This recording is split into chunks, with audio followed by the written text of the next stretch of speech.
hour of VTV News.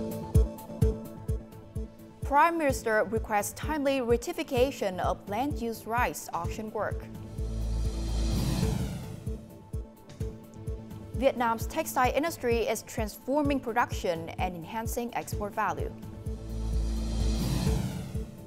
In world news, South Korea court begins review of President Yoon impeachment.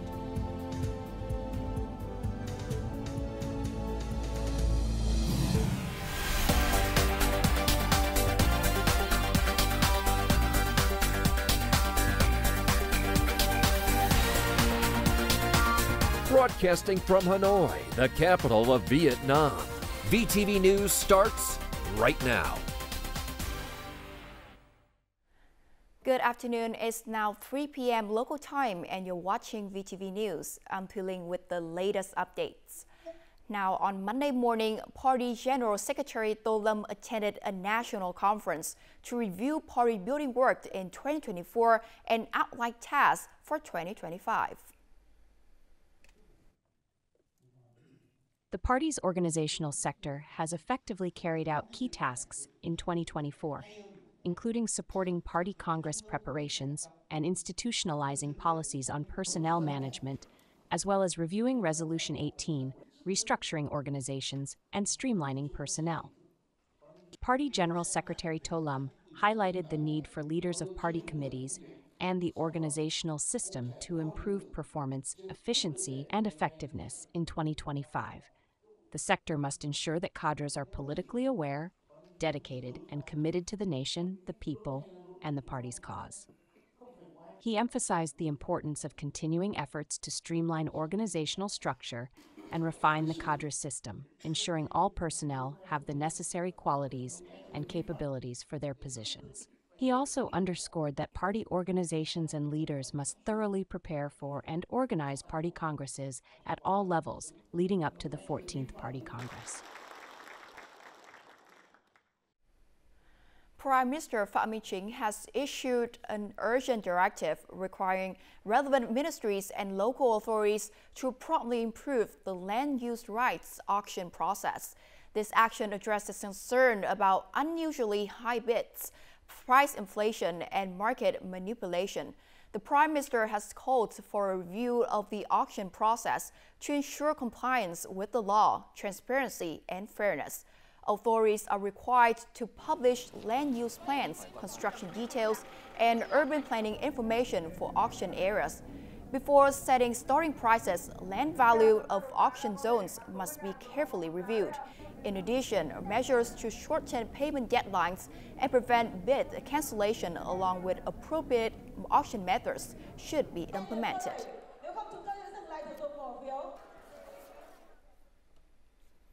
According to the State Bank of Vietnam, as of December the 13th, total credit growth across the economy increased by approximately 12.5% compared to the end of last year. This is also a key period for businesses to settle outstanding debts and secure new funding in preparation for the upcoming year's production and business plans. This farm needs about 416,000 USDs to upgrade its automated pigsty system, which has been in operation for several years. The breeding sows are also due for replacement to ensure higher productivity in the next cycle. Loan rates range from 4 to 6% per year, which is reasonable for farmers. We are currently working closely with the Vietnam Bank for Agriculture and Rural Development. The average lending interest rate has decreased by approximately 0.96% per year compared to the end of last year, despite a recent slight increase in deposit interest rates in recent weeks. Higher demand deposits helps reduce funding costs, which leads to lowers interest rates for customers. Deposit interest rates have risen by about 59 basis points since April, so there isn't much room left for further increases. In late November, the State Bank of Vietnam granted many commercial banks a second adjustment to their credit growth targets, allowing them to introduce appropriate credit packages. The loan disbursement process has also seen improvements. About 50% of loan applications are now approved and dispersed automatically. This allows us to meet consumer needs more quickly. Our goal for 2025 is for 70% of loans to be processed via digital platforms. In the remaining 2 weeks of December, credit growth needs to reach an additional 2.5%. According to the Vietnam Textile and Apparel Association, the value of exports per textile order remains relatively low, amid rising trade barriers. This situation calls for companies to transform their production methods to better adapt to evolving market conditions. At this textile enterprise, the first 3D sample development center has been established. The company has moved away from passively taking orders to proactively signing direct contracts with major retail systems in the US, France, and Germany. 3D design means that customers can directly view the product and choose according to their needs. This allows us to offer more products, driving greater revenue. The main challenge remains dependence on imported raw materials. Without domestic material independence, closed-loop production, and supply chain sustainability initiatives, it becomes increasingly difficult to add value to each product. Businesses must adhere to our sourcing evaluation criteria. We encourage factories to become self-sufficient, boosting competitiveness through quality, pricing, and sustainable green development. Major markets continue to impose stricter technical, environmental, and social responsibility standards. These trade barriers increase compliance costs and create additional challenges for companies. The expected tariffs for certain countries will lead to an approximate 20.6% increase in garment prices. Textile companies need to focus on developing high-value added products and adopting advanced, environmentally friendly quality management standards. While made in Vietnam textile products consistently rank among top exporters in global markets, companies must increase their export value by collaborating on specific product lines and leveraging their unique strengths across the supply chain. On Sunday in Nha Trang City, Khánh Hòa Province, the Ministry of Natural Resources and Environment introduced the Master Plan for Sustainable Exploitation and Use of Coastal Resources for 2021 to 2030 with a vision to 2050. This comprehensive multi-sectoral plan aims to optimize space allocation across industries while resolving conflicts in coastal resource usage. The plan prioritizes environmental protection, ecosystem restoration, and sustainable development to ensure the long-term health of coastal ecosystem. Through this initiative, Vietnam coastal regions are set to become vibrant economic and cultural hubs that serves as vital gateways between land and sea, fostering holistic and sustainable growth.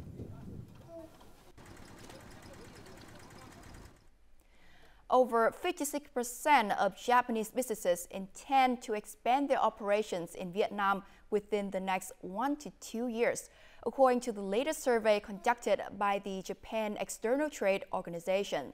This positioned Vietnam among the top ASEAN markets prioritized for expansion, driven by strong export demand and robust domestic market recovery. The survey also reveals that over 64% of Japanese businesses in Vietnam expect to generate profit this year, marking the highest level in the past 5 years since before the COVID-19 pandemic. More than half of these surveyed businesses predict that business performance will improve in the following year.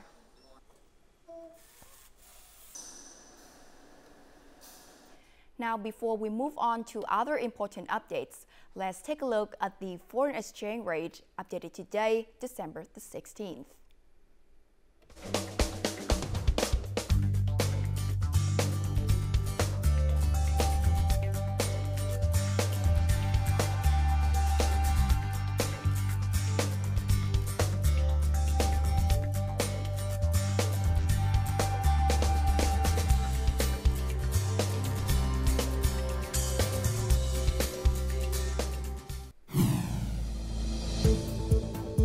Next, Vietnam's international tourism booms as the year draws to a close. And diners in Seoul embrace authentic Vietnamese flavors.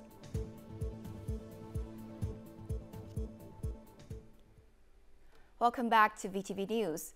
Unseasonal rain in southern Vietnam occurred only in small amounts today, December the 16th. However, low-lying coastal areas are still at risk of flooding, as high tide will reach its peak during the 15th day of the 11th lunar month. In Ho Chi Minh City, the highest tide is forecast to reach 1.63 meters at the Nha Be station at 5:30 p.m., while water levels at Phu An will reach floodwatering level 3. Warnings have been issued for low-lying areas along rivers in Nha Be, District 7, District 8, and Thu Duc City. In the western part of Vietnam, tide levels at the Mỹ Thuận and Gành Hào stations will exceed the 3rd alert level, while Cần Thơ will approach the 2nd level. From tomorrow, December the 17th, high tides in the south will decrease rapidly. Localities nationwide have 381 days until December the 31st, 2025 to complete their program eliminating temporary and dilapidated houses. According to recent updates, over the next week, localities must repair or build 2,765 new houses. This will reduce the total number of temporary and dilapidated houses to 150,235. Many localities are determined to beat the program's deadlines, with Bắc Ninh aiming to finish by February next year and Ho Chi Minh City targeting completion by April the 30th. Hanoi is set to complete the renovation of 80 inner-city streets by December the 31st as part of efforts to prepare for the upcoming Lunar New Year celebrations. The project involves resurfacing many streets in central districts with asphalt concrete, ensuring smoother and more durable road conditions. To minimize disruptions, all maintenance and repair work is being conducted at night. The city has allocated over $9 million to fund this large-scale initiative.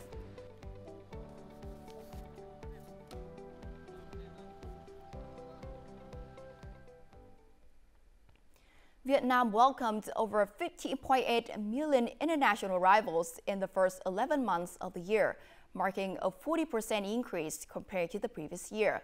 Now, this figure puts the tourism industry on track to achieve its year-end target of 17 to 18 million international arrivals.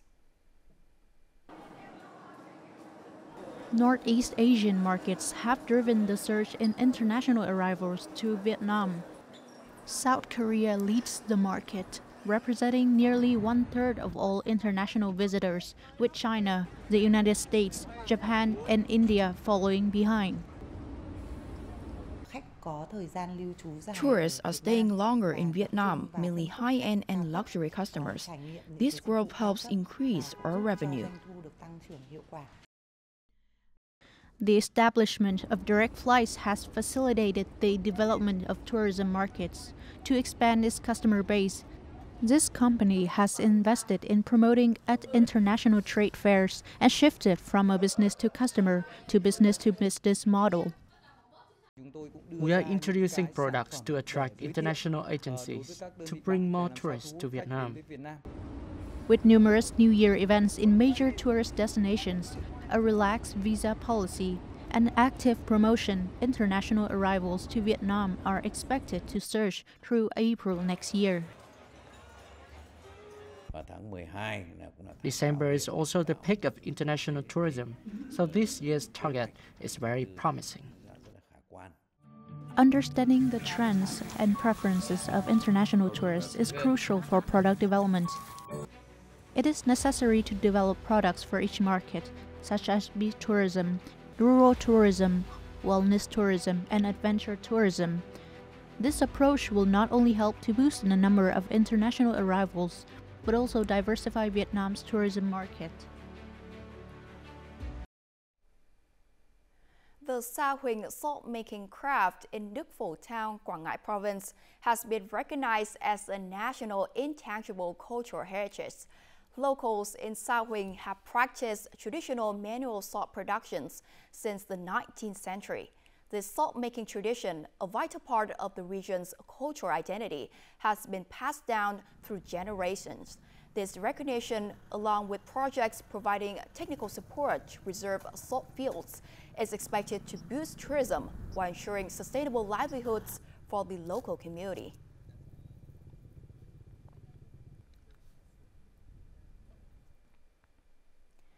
Vietnam is home to more than 40,000 historical, cultural, and scenic sites. However, many of these sites are deteriorating rapidly, with numerous intangible cultural heritage elements at risk of disappearing. This situation highlights the urgent need to mobilize resources beyond the state budget for heritage preservation and promotion. A promising step forward has emerged with the establishment of the Heritage Conservation Fund, a provision included in the amended Cultural Heritage Law passed by the National Assembly during its 8th session. Exactly 11 years ago, the Vietnam Heritage Conservation Support Fund was established to support heritage conservation activities. However, due to the lack of legal recognition, the fund has not had the solid legal foundation, limiting the scope and quality of operations. We had no office, no staff, no funding. There were many challenges, and we had to find ways to overcome. Meanwhile, the Huế Heritage Conservation Fund, authorized by the National Assembly for establishment and pilot operations in 2023, has paved the way for sustainable preservation model. Within its first year, the fund raised nearly $333,000. The first restoration project, the Xuân Thọ Tomb, is currently underway in Thừa Thiên Huế Province. The fund has provided swift support, speeding up the investment process. As the consulting, design, and supervision unit, we will carefully implement every detail to ensure that the heritage's original beauty is preserved to the maximum. Creating a strong legal foundation is a crucial step, and in the near future, we believe the fund will operate effectively, contributing to the mobilization of strong social resources to preserve and promote heritage values. Moving forward, the Heritage Conservation Fund must be managed with transparency, objectivity, and flexibility to build trust among investors and the community. These measures will enhance the effectiveness of heritage preservation and promotion efforts. Vietnamese cuisine, known for its rich diversity, has gained widespread international recognition. Authentic Vietnamese dishes can now be found in restaurants worldwide. These establishments attract not only overseas Vietnamese, but also local residents and international tourists. A report from a Vietnamese restaurant in South Korea.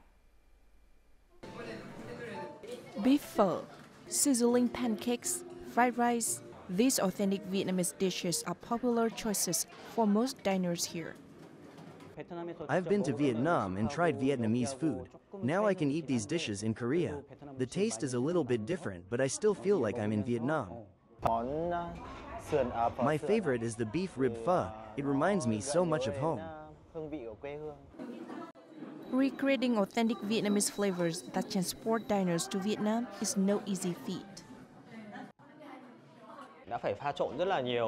I had to mix and match a lot, finding a balance between traditional Vietnamese flavors and the preferences of South Korean customers. I want to retain the essence of Vietnamese cuisine while appealing to South Korean palates. In the beginning, Giang had to visit bustling neighborhoods to understand the needs and preferences of South Koreans. It took almost 3 years for his passion project to come into fruition.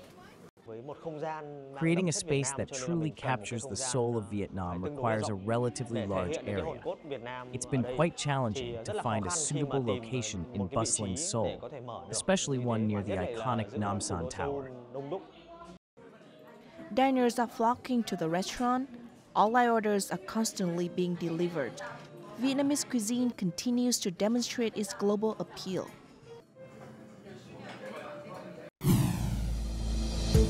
Coming up next in our world news, South Korean court begins review of President Yoon impeachment.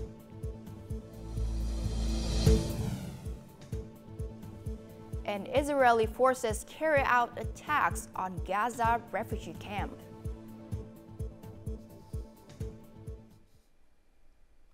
Welcome back to VTV News.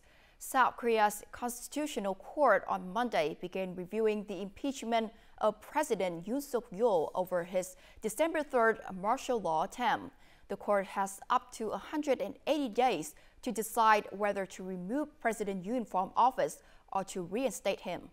The South Korean National Assembly previously agreed to restore the 9-member mechanism for the Constitutional Court amid the vacancy of 3 retired judges. Also in the morning, an interagency investigation unit sent a summons to President Yoon Suk-yeol for questioning this week.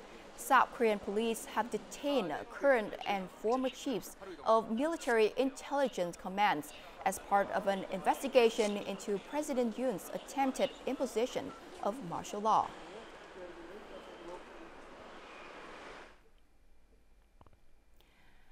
Now, Israel on Sunday launched an airstrike on a shelter for displaced families in Khan Yunis Gaza Strip, killing at least 20 people and wounding dozens. The attack targeted a United Nations-run school serving as a refugee camp shelter.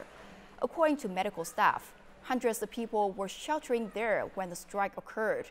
Israeli airstrikes across the Gaza Strip on Sunday claimed at least 53 Palestinian lives. Gaza Health officials report that the conflict between Hamas and Israel, ongoing since October last year, has resulted in nearly 45,000 Palestinian deaths. Israeli casualty stands at 1,200, with over 200 people taken hostage.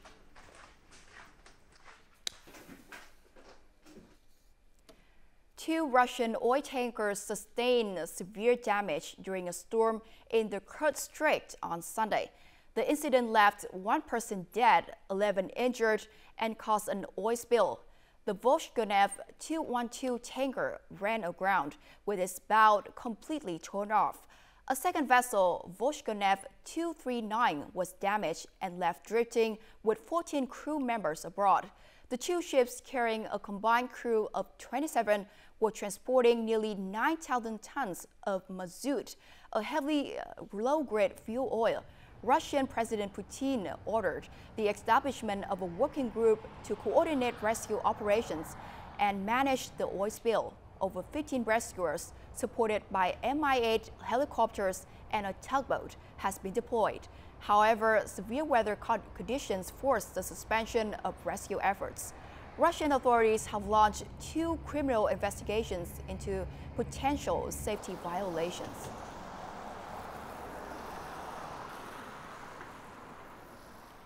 According to state officials on Friday, an international hacker group may have stolen personal and banking information belonging to hundreds of thousands of Rhode Island residents in the U.S. The stolen data includes sensitive personal details and bank account information. The hackers are threatening to release information unless a ransom is paid. More to follow. Rhode Island state officials said in early December that a group of hackers had infiltrated the RI Bridges system, the state's online portal for providing social services. Although an exact number has not been determined, it is highly likely that they have obtained personal identification information files of hundreds of thousands of people who have registered for social services through the RI Bridges portal since 2016. This includes sensitive information such as social security numbers and bank accounts. The data could be exposed in the near future, as early as this coming week, based on the information we currently have. That's new information from last night. We believe that may include anyone who has been involved in Medicaid, SNAP, temporary assistance to needy families, child care assistance programs. Rhode Island authorities are asking residents to freeze their credit accounts, set up fraud alerts, and change their passwords. The online portal has been closed. Rhode Islanders must now submit paper applications instead of applying online. While the state hasn't detected any identity theft or fraud related to the attack yet, it will provide free credit monitoring to all affected individuals. And up next is the weather forecast.